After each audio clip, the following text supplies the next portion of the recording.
and this is the first session of the Lenten study, From the Gate to the Grave. One of the things that we need to look at is what the process of where we're going. The first week covers background material. That's basically the events of Jesus on the road to Jerusalem. The next week, we'll talk about the actions and conflicts and teachings that Jesus had in the temple. The third week is temple lessons, Passover preparation, and week 4 will be at the upper room, the garden, trial, execution, and the burial. One of the things we need to do to start off with is to actually set the stage of what's happening in the world as we move, especially in the life of Israel. The Babylonian exile has taken place in 587. King Nebuchadnezzar has destroyed the temple, carted off the wealth, carted off most of the people, the rich, the smart, the good looking, and carried them down to Babylon. While in Babylon, they realized some things that really needed to take place. When captors take their people away, they want to assimilate them into their own culture. And the Jewish people realize if this is what is happening, then eventually they will not be identified as Jewish people anymore. So they were worried about their identity. Would they disappear? What happens if they're assimilated like this? Would they forget the stories that they had been told all their life about who they were and God's chosenness of these people? And finally, if they die in this foreign land as captives, will God be able to find them? After 40 years or so, they were able to return. They rebuilt the temple and established some new criteria. Part of that was theological. They now had a theology that not only included the text and the experiences, but they also had a better understanding of what afterlife meant. The people coming out of the exile now had a clear picture of what heaven and hell were about, that God really did reward those who were faithful and punish those who were not. So they had that concept in a theological sense. They also felt like that they needed to have a place locally to worship, not just one place like Jerusalem, but in every community. And so the synagogue system was established and put in place. So every community had a place for the people to gather. And finally, all these oral stories that they had carted throughout the centuries, that they had shared back and forth out of their memory, now were going to be written down so they would not be lost anymore. Around 320, Alexander the Great came in and captured the territory, turned that entire Mediterranean basin into Greek, and the Greek language became the language of trade. Everyone spoke that if they wanted to buy, sell, exchange. And the language became so prevalent that the Jewish people, the scholars, were afraid that no one would be able, if it kept going, people would not be able to remember the Arabic and the Hebrew languages. So a set of scholars got together and decided to translate all the scriptures from Greek, from Hebrew and Aramaic into Greek. The text was called the Septuagint, with the word concept of 70. Tradition said 70 scholars took 70 days and translated all the scriptures. It's a good story, but it didn't happen that way. In reality, it took almost 100 years to get everything translated and moved over into the Greek language. But now they had it there.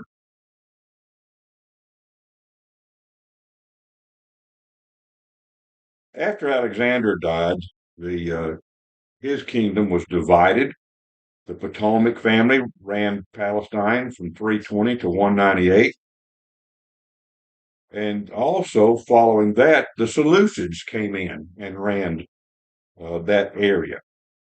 One of the most notorious was a man by the name of Antiochus Epiphanes, who came into Jerusalem and was going to establish his own power.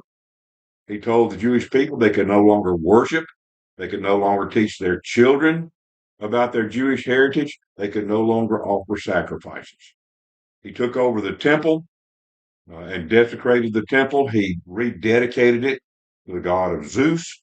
He sacrificed swine on the altars, and they would go out seeking for people who were teaching their families about the Jewish traditions. Along the way, he sent a message to a little town not far from Jerusalem to tell an old priest by the name of Mattathias that he could no longer teach or worship his God. Being an old man set in his ways, he just basically said, well, you can just forget that. And suddenly, with an uprising of a small group of men, they killed those who had come to bear that message with them. He soon died, and his son Judas took over the group, which was named by the Greeks the Maccabees, or the Hammer. Uh, they were almost a guerrilla type group that would go in and would pester the Greeks and work with them, try their best to drive them out of uh, Jerusalem into their territory. And then, in a critical sense, at point, the Jewish community reached out to an up and coming power to help them throw the Greeks out of their land. And so they made a pact, a treaty with the Romans, and together they threw the Greeks out of the community. With that happening, the Jewish people had their own self rule for about 100 years. But then in 69 BC, there was a civil war that began to break out in the Jewish community, primarily over who was actually supposed to be leading the community. And then in 63, Rome came in and took over the group under the leadership of Pompey. But Pompey also recognized the treaty that Rome had made with the Jewish people years before. And so, unlike other people that the Romans had conquered, the Jewish people were given the right to have their own religion and to even carry out their own religious laws. Around 40 BC, one came to power by the name of Herod the Great, often called Herod, King of the Jews. He himself is actually half Jewish. His mother was Jewish. Uh, he took charge. He gets a very bad rap in all of this because we always talk about how terrible Herod the Great was. It wasn't always like that. When he first took over, he did marvelous things for the Jewish people. He was an excellent builder and expander of the city. He worked with the religious community on rebuilding the temple and making it larger and more accessible to all people. It wasn't until late in his life when he began to be paranoid about someone trying to come over and take his leadership that he began to fear and seek out those taking his power. And this is what happened with the birth of Jesus and the wise men coming in seeking the King of the Jews.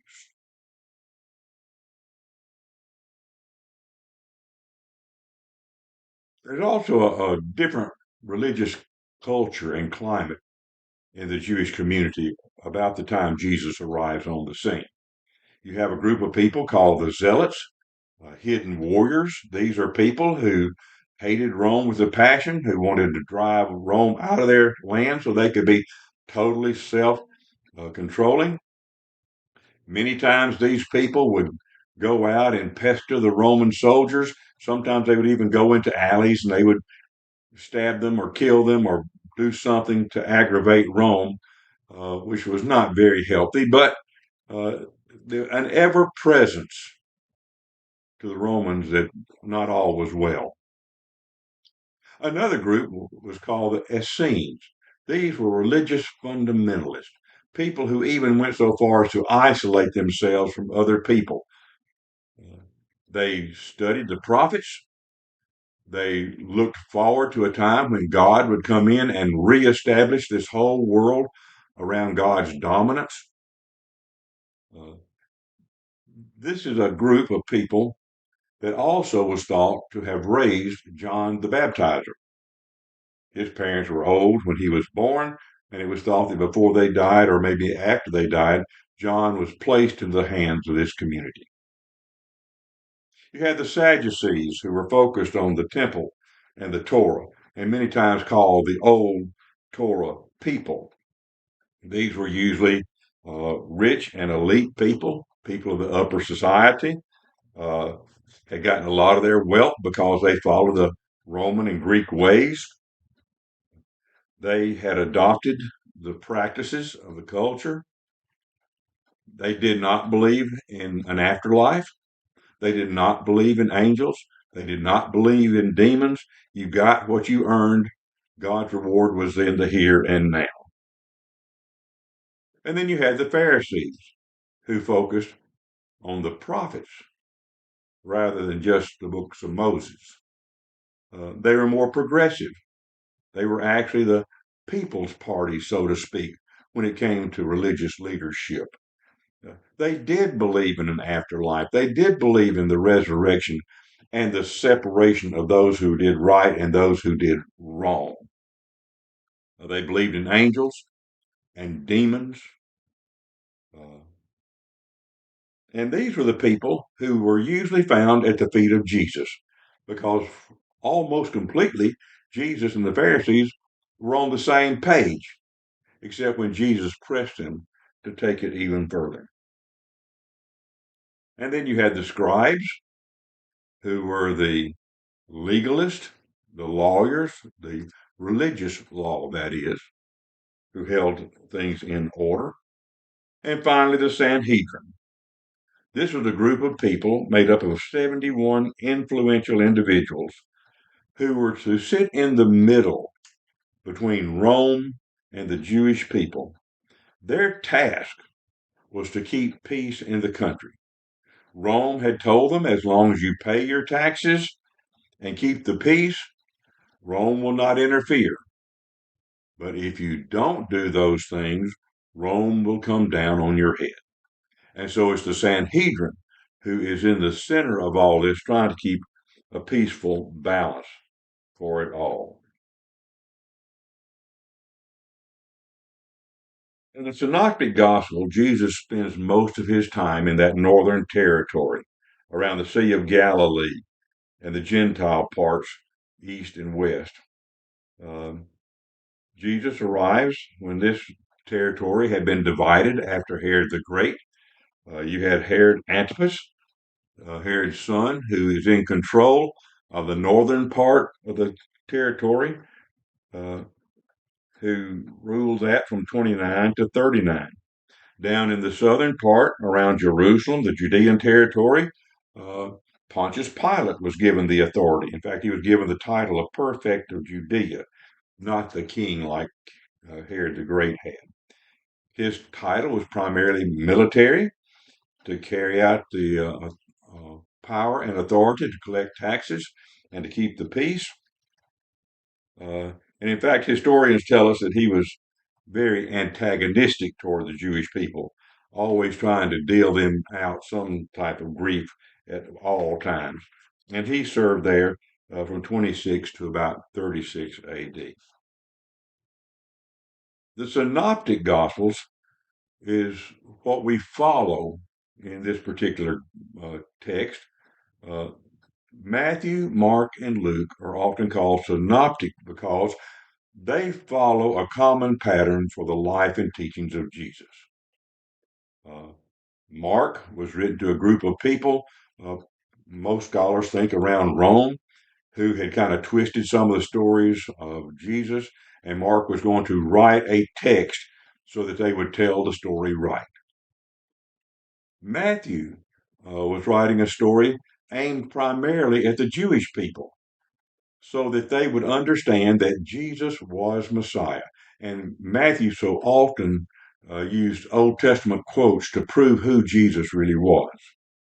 And then you had Luke, a Gentile looking from the outside in, and wrote not only Luke, but the book of Acts, and those together told in history from the birth of Christ to the establishment of the church. John is not included in this group because it works so much different. John was written later and is more of a theological treatise. It looks at the life of Jesus through a theological lens, not through a day by day lens. Uh, his structure does not match the others at all. In John, Jesus makes 3 trips to Jerusalem. In the Synoptics, Jesus makes 1. Uh, in John, Jesus cleanses the temple at the very beginning of his ministry. In Matthew, Mark, and Luke, it happens in that last week that he's in Jerusalem. And in John, the upper room Passover event doesn't happen. It happens on the night before. This is where the foot washing comes in. And Jesus is actually crucified on the day of preparation. So Jesus is on the cross on Thursday, not Friday. It's because of John's cycle that we often assume that Jesus had a 3-year ministry. But there are many scholars who look at this and say that this is what we have in the Gospels is just a snippet of the ministry of Jesus. It could have been much longer that he taught and traveled. Uh, and some go so far as to say what we have in Matthew, Mark, Luke, and John covers only about 6 months of the life and ministry of Jesus.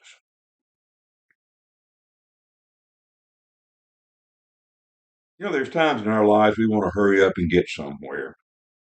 Uh, as a child, we want things to hurry up in the fall so we can get to Christmas. And then we want to hurry up so that we're 13 and a teenager, or 16 and get our driver's license, or maybe 21 when we feel like we're a full adult. We try to hurry up through our education, hurry down our goals as an occupation. Uh, there's just places in our lives we just want to hurry up and get through. And even as adults, there are places we just want to move on through, like the doctor's office or the dentist's office, sometimes maybe even church. When you're on a journey, you often stop and look and reflect and ponder. And that's what we need to do. We need to slow down. We're not going to pause a long time on any one story, but we're going to try to look at this as a journey. Uh, and part of this as he heads toward Jerusalem itself. If you can see, you have Capernaum here at the top, and that's where Jesus spent most of his ministry. He would spend this part of the territory. He would go out here to Gentile territory and across on this side. But when Jewish people headed to Jerusalem, they did not want to go through this center section called Samaria. Samaritans were half-breed people. When the Assyrians conquered the northern kingdom of the Jewish community in 721, many of the people were carted away, and then the Assyrians brought a bunch of others and put in there. So they were a mixed breed of people. They had their own form of religion that was kind of half Jewish, half Assyrian. Uh, and because of that, they were always looked upon as kind of being dirty people. So the Jewish people would try to stay away from their territory.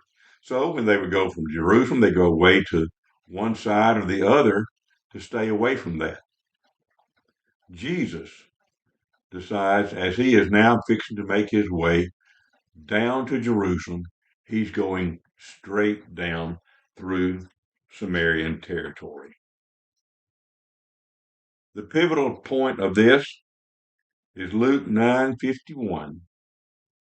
When the days drew near for him to be taken up, he set his face toward Jerusalem. That set his face is a Semitic idiom, which means to look sternly, to move straight. In Isaiah 50, it said, "The Lord helps me therefore, and I have not been disgraced, for I have set my face like a flint, and I know I shall not be put to shame." So Jesus sets his face to Jerusalem. He is on a mission, and apparently there is a change in Jesus where people know something's different. Because it even said in the text that as they made their way through Samaria, they would enter certain villages, and they would not receive Jesus because his face was set toward Jerusalem. It's interesting that James and John, when they encountered some of these villages, came to Jesus and said, "Lord, do you want us to command fire to come down from heaven and consume them?" Sounds like what happened at Sodom and Gomorrah, or reminiscent of Elijah and the prophets of Baal, where he called down fire from heaven. But he said, "No, just keep going and let's go to the next village." In the Synoptic Gospels, Jesus makes the prediction of his death and resurrection 3 times. The third time, just as he is now heading toward Jerusalem. In Matthew chapter 20, Jesus was going to Jerusalem, and he took the disciples aside and he said, "See, we're going to Jerusalem, and the Son of Man will be handed over to the chief priests and the scribes, and they will be condemned, and they will condemn him to death. Then they will hand him over to the Gentiles to be mocked and flogged and crucified, and on the third day rise from the dead." On Mark, basically the same thing. We're going up to Jerusalem, and the Son of Man will be handed over to the chief priests and the scribes, and they will condemn him to death. They will hand him over to the Gentiles. They will mock him, spit on him, flog him, and kill him. And after 3 days, he will rise again. And in Luke, "See, we're going up to Jerusalem, and everything that is written about the Son of Man by the prophets will be accomplished. For he will be handed over to the Gentiles. He will be mocked and insulted and spat upon. After they have flogged him, they will kill him, and on the third day he will rise." And then Luke says, "But they understood nothing about all these things. In fact, what he said had been hidden from them, and they did not grasp what he said." Jesus told them over and over, and they just never got it. Reverend Mitchell Williams would often say that these were the disciples because they just never got the point. As he moves through, he comes to the community of Jericho, an area that goes back as far as 9000 BC, with dwellings and walls and towers. The city was along a major trade route. It had been destroyed several times. The story comes here in Mark that really has a little bit of a humorous twist about it. And as the disciples and a large crowd were leaving Jerusalem, Bartimaeus, son of Timaeus, a blind beggar, was sitting by the road. What we in our culture do not get is the repetition. Bartimaeus and son of Timaeus, it's the same word, because the word bar means son of. So he was saying son of Timaeus, son of Timaeus. It's kind of a little tongue in cheek there. And this blind beggar, as he heard that Jesus was of Nazareth, he began to shout and said, "Jesus, son of David, have mercy on me. And many sternly ordered him to be quiet. Maybe it's because he was aggravating. Maybe it's because Jesus was teaching something and they wanted to listen to what was going on as Jesus was teaching. But he cried out even more, Son of David, have mercy on me. Jesus stood still and said, Call him here. A sudden change of heart. They ran over and said, Look, he's calling you. Take heart. Let's go. And Jesus said to him, What do you want me to do for you? And the blind man said, Teacher, let me see again. And Jesus said to him, Go, your faith has made you well. And immediately he regained his sight and followed him on the way. He did not go somewhere else. He followed Jesus to Jerusalem. Luke tells the story basically the same way as he's crying out, Son of David, have mercy on me. And Jesus said, What do you want me to do for you? And he said, Let me see again. And Jesus said, Receive your sight. Your faith has saved you. Immediately he regained his sight and followed him, glorifying God. And when the people saw it, all glorified God as well. Matthew sometimes, we realize, takes things and makes them larger. As he enters Jerusalem, there is a blind man. In Matthew, as Jesus comes in, there are two blind men sitting by the roadside, yelling out at Jesus, Son of David, have mercy on us. When Jesus called them over, both of them, he said, What do you want me to do? And they said, Lord, let our eyes be opened. And moved with compassion, Jesus touched their eyes.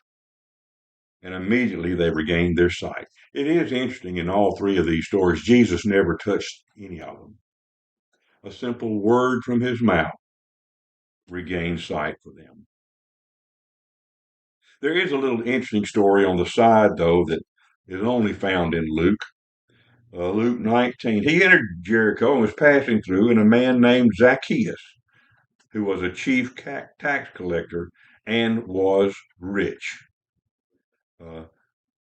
Jericho's on that main trade route and so as people came through, they would have to pay taxes and tariffs on the goods that they did. Zacchaeus, a tax collector, was actually an employee of Rome. He would collect taxes. He would give them the amount of taxes. Many times these tax collectors would charge the people too much. They give Rome what Rome demanded, and the rest they kept for themselves. Said he was trying to see who Jesus was, but on account of the crowd, he could not because he was short in stature. I often get chastised about this, but in the Greek language, there are no punctuation marks. In fact, all the words are pushed together, the Greek letters. And when you read this original text in the Greek language, it says, and seeing him, to see Jesus, he was unable to because he was small. What it says here is that as he goes up into a sycamore tree so that he could see Jesus pass, who was short? Was Zacchaeus short and climbs a tree so he can see Jesus? Or was Jesus smaller in stature and surrounded by the crowd? He climbs up in the tree to look down and see Jesus. Well, we often say that it was Zacchaeus is short. Otherwise, we wouldn't be singing the song. Zacchaeus is a wee little man. So Jesus sees him in the tree and tells him to come down because I'm going to your house. And all these people began to grumble. What's this guy doing? a guy who's a traitor, who works for Rome. Jesus is going to the house of a sinner, that is, one not like us or one who blatantly disobeys the Jewish law. And it's interesting, too, that when Zacchaeus comes down, the very first thing he does is offer a word of confession. Look, half my possessions, Lord, I'll give to the poor. And if I have defrauded anyone anything, I'll pay them back fourfold. Then Jesus said to him, today salvation has come to this house because he too is a son of Abraham. For the Son of Man came to seek and to save the lost. We never hear what happened around the dinner table with Zacchaeus, but we hope it was a good meal. We hope that Jesus and Zacchaeus had a time to really have a conversation about what this meant. As they're nearing Jerusalem,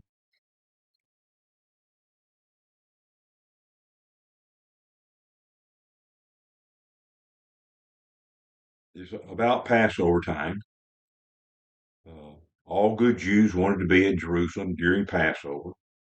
Uh, and in this process, people would start in the northern territory days before. You're looking at about a 120-mile trek. It takes 6 to 8 days to get there. So they would start out with a small group, but as they would go through the territory, more and more people would gather with them until by the time you got to Jerusalem, you had a crowd with you. And many times these crowds, to entertain themselves, would sing psalms and songs.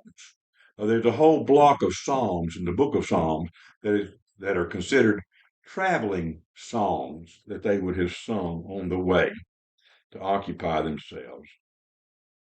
The oldest story in Mark 11 talks about Jesus coming near Bethphage and Bethany to the Mount of Olives.